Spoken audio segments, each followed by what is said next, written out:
Hello everyone. இப்போ நம்ம CPSC sample paper 2022 to 23 அந்த question paperல இருக்க ஒரு sum பார்க்கலாம். இது வந்து debentures first 19th problem. இந்த sum எப்படி பண்றதுன்னு பார்க்கலாம் நம்ம இப்போ. Okay, fine. Antony Limited issue 20,000 9% debentures of rupees 100 each at 10% discount. அப்போ issue வந்துட்டு 100 10%ன்றது 10 இஷ்யூ ப்ரைஸ் வந்துட்டு இப்போ 90 ருபீஸ் தான் பேலன்ஸ். டூ யாருக்கு? மீட்டோ லிமிடெட். இப்போ ஆண்டனி லிமிடெட் என்ன பண்ணுறாங்க அப்படின்னா மீட்டோ லிமிடெட்ல இருந்து அசட்ஸும் லைபிலிட்டிஸும் எடுத்துக்கிறாங்க, பேசிக்காக பிஸ்னஸ் எடுக்கிறாங்க. அப்போ இன் ரிட்டன் கேஷாக பே பண்ணுறதுக்கு பதிலாக டிபெஞ்சர்ஸ் இஷ்யூ பண்ணுறாங்க. இதுதான் கொஷனு. அப்புறம் பாஸ் ஜேர்னல் என்ட்ரின்னு கொடுத்துருக்காங்க. If these debentures were to be redeemed at 5% premium. So repay பண்ணுறப்ப ப்ரீமியமோட ரீபே பண்ணுறாங்க. எவ்வளோ நம்பர் ஆஃப் இயர்ஸ்னால் கொடுக்கல, பட் ரீபே பண்ணுறப்ப 5% ப்ரீமியம். அப்போ ரிடம்ஷன் பண்ணுறப்ப ப்ரீமியம் 5% ஆன் 100ல் 5% அப்படின்னா 5 ருபீஸ். அப்போ ரீபே பண்ணுறப்ப டோட்டலாக எவ்வளோ ரீபே பண்ணுறாங்க அப்படின்னா 100 + 5 105. ஸோ இஷ்யூ பண்ணுறப்ப டிஸ்கவுண்ட்டில் 90 ருபீஸ்க்கு, ரீபே பண்ணுறப்ப 105. இப்போ சம் எப்படி பண்ணுறதுன்னு பார்க்கலாம். புக்ஸ் ஆஃப் ஆண்டனி லிமிடெடில் ஃபர்ஸ்ட் ஜேர்னல் வந்து asset account debit, 2 liabilities. Asset எவ்வளோ எடுத்துக்கிறாங்க? 23,50,000. liabilities வந்துட்டு 6 lakhs. Okay fine. டு மீட்டோ லிமிடெடுக்கு வந்துட்டு எவ்வளோ பே பண்ணணும் அப்படின்றது நம்ம கொஷனில் கொடுக்கல, that we need to find. இப்போ கொஷனில் இன்டெரக்டாக என்ன சொல்லியிருக்காங்க? 20,000 டிபென்ச்சர்ஸ் இஷ்யூ பண்ணுறாங்களா? Issue 20,000 9% debentures. So number of debentures எடுத்துக்கோங்க. Number of debentures multiplied with issue price. எவ்வளோக்கு இஷ்யூ பண்ணுறாங்க? 90 ருபீஸ். 20,000 into 90 வந்துட்டு 18 lakhs. 18 lakhs தான் வந்து பர்ச்சேஸ் கன்சிடரேஷன் இப்போ நமக்கு. ஸோ டோட்டலாக இது பர்ச்சேஸ் பண்ணதுக்கு பே பண்ண வேண்டிய அமௌண்ட், அதுதான் பர்ச்சேஸ் கன்சிடரேஷன். நம்ம இப்போ அசட் இந்த வேல்யூ முடிச்சிட்டோம், இது முடிச்சாச்சு, இது முடிச்சாச்சு. ஜேர்னல் என்ட்ரி இதை ஃபில் பண்ணதுக்கப்புறம் நமக்கு எந்த சைடு வந்து கம்மியாக இருக்குன்னு பார்க்கணும். இதோட டோட்டல் வந்துட்டு 23,50,000. இது ரெண்டும் ஆட் பண்ணால் எவ்வளோ வரும்? 24. இது ரெண்டும் ஆட் பண்ணால் 24 lakhs வரும். ஓகே, அப்போ இந்த இடத்துல டெபிட் சைடில் தான் நமக்கு ஷார்ட்டேஜ் இருக்குது. டெபிட் சைடில் ஷார்ட்டேஜ் வந்துச்சு அப்படின்னா நம்ம குட்வில்னு எழுதணும். இதே கிரெடிட் சைடில் ஷார்ட்டேஜ் வந்துச்சு அப்படின்னா கேபிட்டல் ரிசர்வ் எழுதணும். So I repeat again. Journal இந்த 3 வேல்யூஸ் ஃபில் பண்ணதுக்கப்புறம் டெபிட்டோட டோட்டலும் கிரெடிட்டோட டோட்டலும் பார்க்கணும். ஸோ இந்த அமௌண்ட் வந்து நம்ம இப்போதைக்கு எழுதலை. டோட்டல் பண்ணுறப்ப நமக்கு கிரெடிட் சைடு வந்து 24 lakhs வருது, டெபிட் சைடில் வந்து 23,50,000 வருது. ஸோ ஷார்ட்டேஜ் எங்கே கம்மியாக இருக்குன்னா டெபிட் சைடு தான் கம்மியாக இருக்குது. டெபிட் சைட் கம்மியாக இருக்கிறப்ப குட்வில் அப்படின்னு எழுதி எவ்வளோ ஷார்ட்டேஜோ அதை எழுதிடணும். Because debit and credit side ஈக்குவலாக இருக்கணுமா? ஸோ 24 lakhs minus 23,50,000 நம்ம பண்ணோம் அப்படின்னா பேலன்ஸ் 50,000. இதுதான் first journal entry. Second journal entry பார்க்கலாம். இப்போ ரீபே பண்ணுற ஜேர்னல் என்ட்ரி.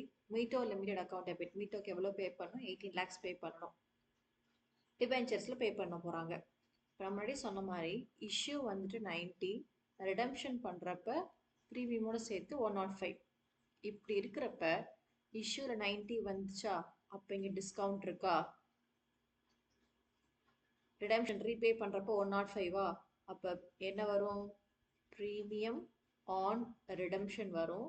அதே மாதிரி லாஸ் ஆன் இஷ்யூ, இது ரெண்டுமே வரும். இங்கே ரிடம்ஷனில் ப்ரீமியம் இருந்துச்சுன்னா இந்த 2 அக்கௌண்ட்டும் ஓப்பன் பண்ணணும்.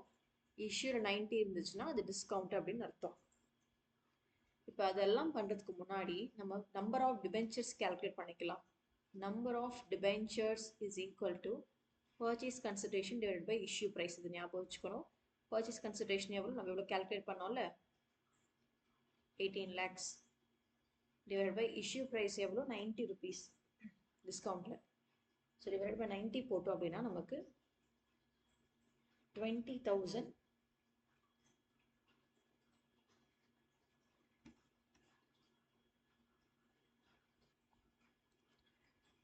டிபென்ச்சர்ஸ் நமக்கு இப்போ கிடச்சிருச்சு. இப்போ என்ன சொன்னேன்? ப்ரீமியம் ரிடம்ஷன் எவ்வளோ? 5 ருபீஸா? அப்போ ப்ரீமியம் ரிடம்ஷனில் இந்த 20,000 மல்டிப்ளைட் வித் 5 போட்டுக்கணும். 9% டிபென்ச்சர்ஸ்னால் எப்போவுமே பார் வேல்யூ தான். டோட்டல் பார் வேல்யூ எவ்வளோ? 100 rupees. Okay, next loss on issue of டிபென்ச்சர்ஸில் இங்கே ஒரு டிஸ்கவுண்ட் இருக்கா, இங்கே ஒரு 10 rupees டிஸ்கவுண்ட்டு ப்ளஸ் இங்கே ஒரு 5 rupees ப்ரீமியம். ஸோ இது ரெண்டுமே சேர்த்து தானே லாஸு. அதாவது டிபென்ச்சர்ஸ் இஷ்யூ பண்ணுறப்ப வந்து 90 rupees தான் கம்பெனி வாங்கிக்கிறாங்க, ஆண்ட்ராய்டு லிமிடெட் வாங்கிக்கிறாங்க. பட் ஆனால் ரீபே பண்ணுறப்ப எவ்வளோ கொடுக்குறாங்களாம், 105 கொடுக்குறாங்க. அப்போ இங்கே நமக்கு 10 rupeesம் லாஸு, இங்கே 5 rupees எக்ஸ்ட்ரா கொடுக்குறோம்ல அதுவும் லாஸு, ரெண்டுமே லாஸு. அப்படின்றப்ப 20,000 multiplied with 15, 10 plus 5. So 20,000 into 15 வந்துட்டு 3 lakhs. இதுதான் செகண்ட் ஜேர்னல் என்ட்ரி. நம்ம இப்போ ஆர் ஆப்ஷன் இருக்க ப்ராப்ளம் பார்க்கலாம். Random limited took over running business of mature limited comprising of assets liabilities for a purchase consideration of 36 lakhs. இங்கே வந்து purchase consideration டேரெக்டாகவே கொடுத்துட்டாங்க. Okay, amount was settled by bank draft and balanced by issuing 12% preference shares. Last problem வந்து debentures, இங்கே வந்து shares. But method வந்து same தான் ரெண்டுக்குமே. ஃபர்ஸ்ட் பார்க்கலாம். Books of random limited first journal entry வந்து அசட்ஸ் வாங்குறாங்க, எடுத்துக்கிறாங்க random limited. To liabilities, assets வந்து எவ்வளோ கொடுத்துருக்காங்க 45 lakhs, liabilities வந்துட்டு 6,40,000 கொடுத்துட்டாங்க. ஃப்ரம் மெச்சூர் லிமிடெட்க்கு வந்து எவ்வளோ பே பண்ணணும், 36 lakhs. பர்ச்சேஸ் கன்சிடரேஷன் டேரெக்டாகவே இருக்குது. இப்போ லாஸ்ட் ப்ராப்ளம் பார்த்த மாதிரி அதே தான். டெபிட் சைடும் கிரெடிட் சைடும் டோட்டல் பண்ணணும்.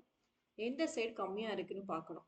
இங்கே நமக்கு வந்து டெபிட் சைடில் வந்து 45 lakhs இருக்குது. கிரெடிட் சைடு நம்ம இந்த ரெண்டு வேல்யூ டோட்டல் பண்ணோன்னா நமக்கு வந்துட்டு 42,40,000 வரும். இப்போ 45 lakhs மைனஸ் 42,40,000 பண்ணோம் அப்படின்னா நமக்கு 2,60,000.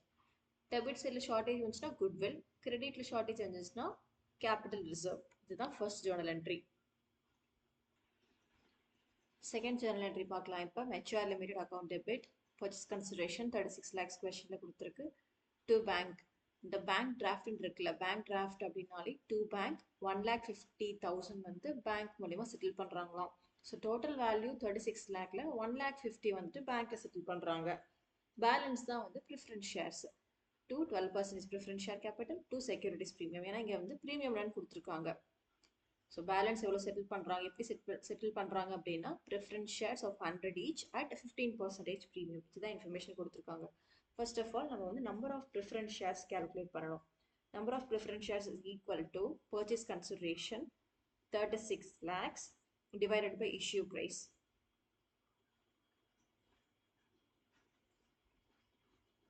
இஷ்யூ ப்ரைஸ் எவ்வளோ, 115, 15% ப்ரீமியம். So 100 plus 15. பட் நமக்கு 36 lakhs எடுக்கணுமா? நோ. வை? பிகாஸ் 1,50,000 பேங்க்ல செட்டில் பண்ணிட்டாங்க. அப்போ மீதி தான் ப்ரிஃபரன்ஸ் ஷேர்ஸில் பே பண்ணுறோம்.